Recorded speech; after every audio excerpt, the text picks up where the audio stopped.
I've got a very special returning guest. He is Councillor Simon Evans. Welcome, Simon. Well, thank you, Ken. It's great to be back again. Well, as an awful lot has happened since we last spoke. I think it was maybe March time. It must Just a seem even bit. more for you. Just a bit. Yeah.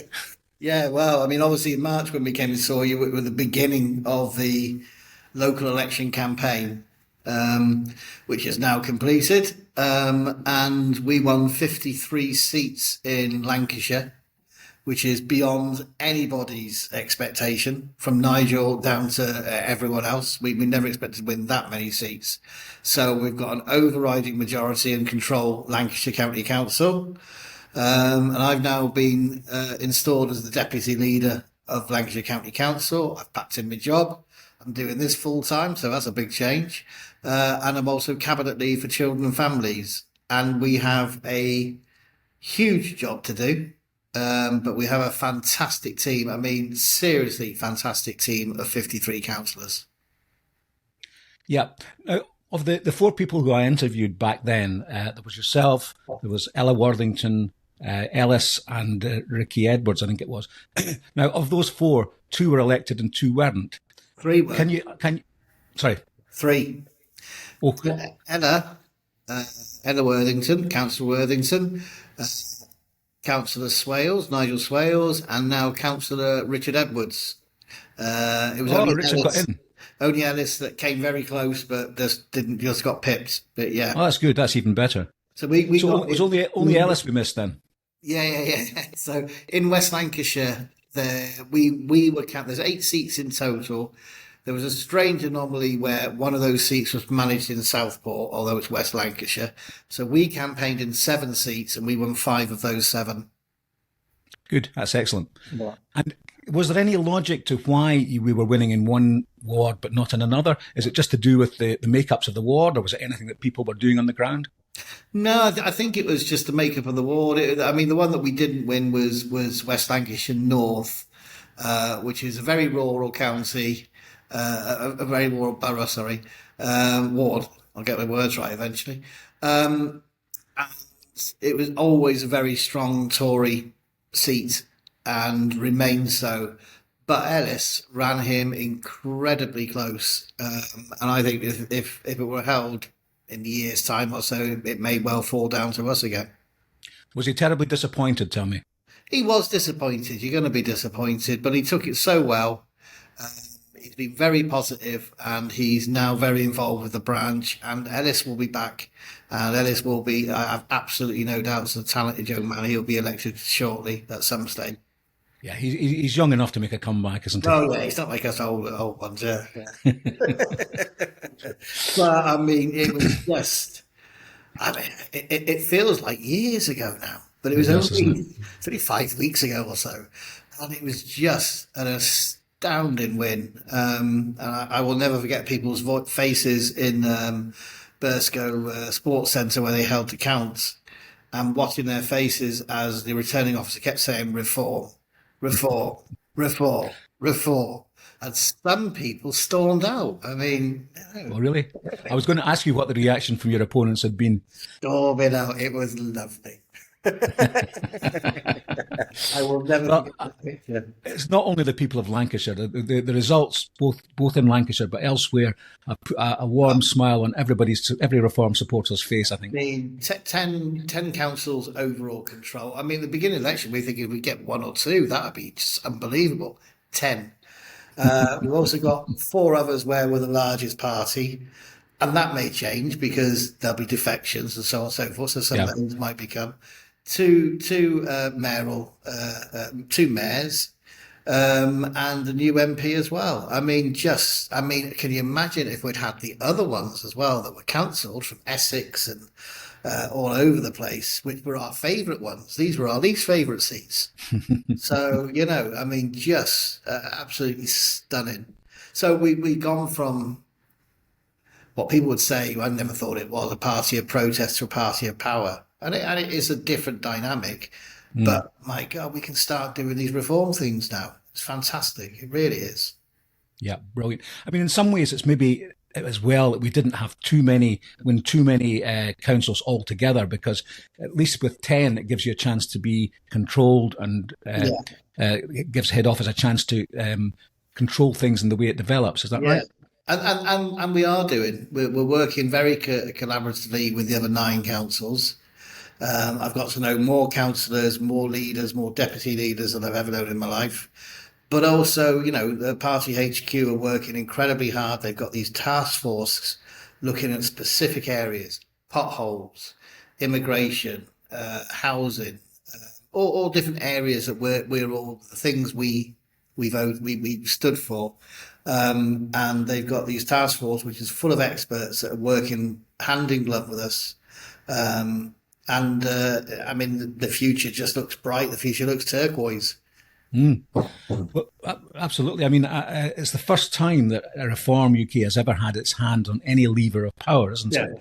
Yeah. And it's just so important, because what we do with it now will be so closely monitored by both our supporters, but also by our opponents, and they'll be looking for any slip, any chance to diss us.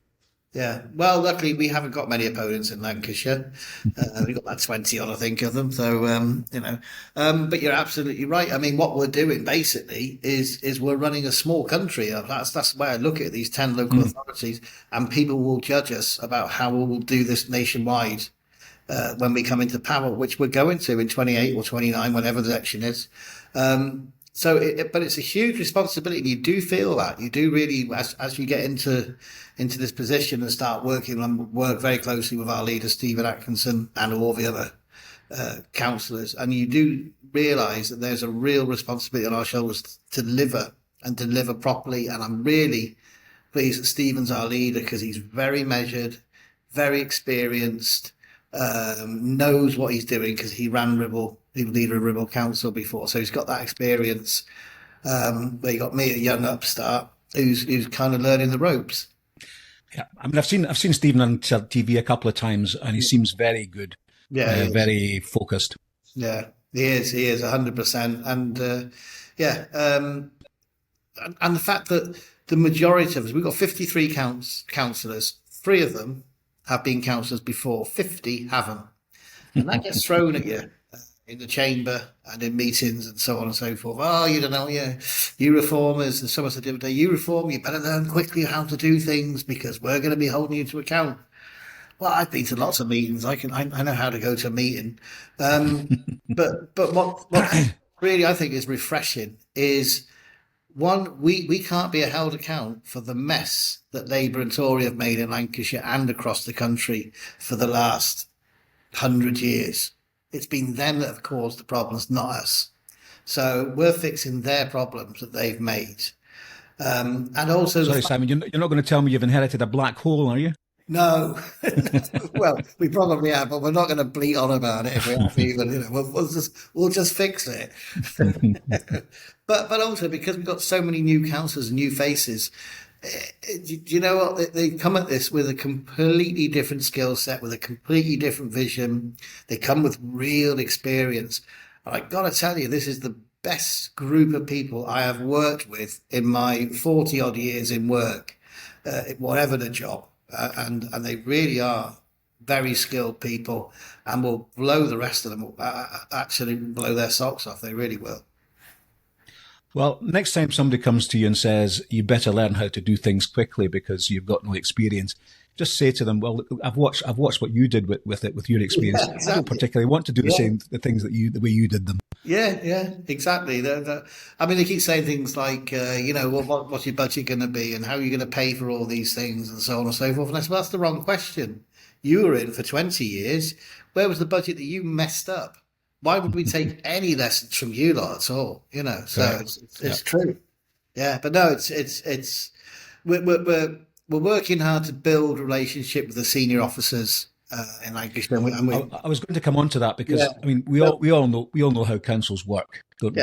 Councils are run by the officials. Yeah. And what the officials are looking for is a bunch of supine councillors that they can get to rubber stamp their decisions, and sometimes whether the decision's in the favour of the ratepayer or in the favour of the council official, it doesn't matter that you just have to rubber stamp what they've decided. Yeah. That's how what councils work, isn't it? Yeah, absolutely. And our motto is if it's good for the resident of Lancashire, then we do it. Simple as that. And that's what we're living and dying by. But we've been really welcomed. I got to be honest, we've been really welcomed by the senior officers in Lancashire, and we have built and continue to build good relationships with them. This is week 2, I think. So, it really is early days. We're still finding out where the offices are. But can these people really be on board with your agenda? So far, pretty much, yes.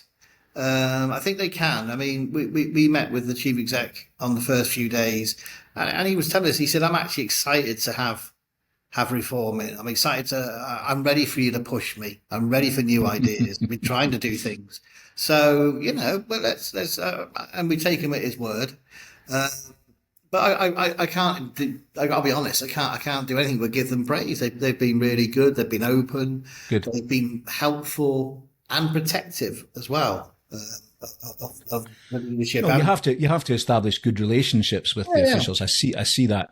But on the other hand, I just cannot believe that they're not going to push back against some of the stuff that you want to do, because it's not what they've been used to doing. No, it isn't. It isn't. But the proof will be in the eating of the pudding. Because what we've decided to do is first, let's build relationships. Let's get to know where we are and get to know how the systems work or don't work. Then we're going to start coming in with reform policies. We have to a degree already. We've got rid of climate change on cabinet and we've changed it to rural affairs. Yeah, and we've changed that to rural affairs. Simple process. No one pushed back. No one was against it. So that's been useful. But we got tons more to do. With equality and diversity with Doge, who are coming next week to Lancashire. So that's up and running already. So I saw the thing that Zia pushed out after having done Kent the other day. You don't have to submit freedom of information requests anymore. You can just go and ask them to open a cabinet. Exactly. Yeah. I don't have to reply to freedom of information requests as well, which is really nice. Yeah. Well, I was going to ask you about some of the things that we would like to do. I'm sure you would like to do, but I think we may find there's more resistance to actually achieving them than we think. I mean, you mentioned the climate thing there. Yeah. Now, okay, you can put a policy through to neutralise the climate change, but there's so much written into the Climate Act in terms of the public equality duties that you've got to abide by that you will inevitably leave yourself open to judicial review or legal challenge at some point. It will, without a shadow of a doubt. I mean, we've got legal counsel within the council, but also Reform Lancashire, if that's the right word. We've got our own solicitor lawyer who's working with us 24 hours a day, who's actually based within the team as well. So we're aware of that. We're aware that that's going to happen. Provisions have been put in place. You don't make a scrambled egg without cracking eggs, and that's what we're going to do. But I just think we're doing it in a measured way, an incremental way. In almost everything you want to do, you're going to run up against these hurdles of the fact that you've got primary legislation, which has got its tentacles basically into everything. Yes. So you'll find that the same thing when you come to DEI and equality legislation. You'll be constrained in what you're able to do in terms of. You might be able to say our councillors aren't going to take diversity training, but you may not be able to cancel the diversity training for all the people in the council. Right. So we have to accept we can't do all things. We can't. Immigration, huge thing, and something I think every reformer is exercised about. There are things we can do in terms of HMOs, houses of multiple occupancy. And different things in Lancashire. But until we get that primary legislation with a reform government, because we're never going to get it with whatever here is, we can only affect that so far. And do you know what? We're just going to have to. We're just do what we can. Yeah. I mean, if you do get the odd legal challenge somewhere along the line, it's not the end of the world. No. And actually, a legal challenge might be good. We might win. You might, I wouldn't bet on that. no, I'm not betting, but there are some battles that need to be had. Uh, Yeah. and let's put it this way: we're in a lot better position, not just in Lancashire, but reform, and now in a so much better position than we were 4 or 5 weeks ago. People, and when I say people, I don't mean the public. I mean the professional people, the political elite. Kind of, you got to take us serious now. You have, because yeah, all right, opinion polls are opinion polls, but we're tanking you. We're absolutely thrashing you. We're not beating you by a bit. I mean, we are slaughtering you. So Yeah. you Yeah. have to take us serious now, and I think they are. The fact that Keir talks about Nigel Farage probably in his sleep now kind of shows us that they're terrified, and I don't think they can stop. The momentum is just 100% with us. But what's important? Can I move and let me show you something? So I'm in my office, Yes. and I want to show you this. It's really amateurish, and I did it the other day, and I thought, what I've got to remember, once amongst all the glory and the glitz of being in power, is those things that are why I stood in the first place, and I'm sure where most people stood. Is I've kept them on my wall so I can, because you get pulled off into all sorts of means, internal stuff, external stuff. Do you know what? That's what's important. DEI, grooming, frontline delivery for people, Lancashire residents, leading, not following. And those are the important things that we've got to keep focused on, because that's what's important to the proper people out there, the real people. And that's why they voted for us. And tell me, what about council employees working from home? Is that one you're going to tackle? I mean, I worked for a council I've worked for council for many years, and I did some working from home, not 5 days a week or whatever, but a few days here and there. I personally haven't got a big problem with it.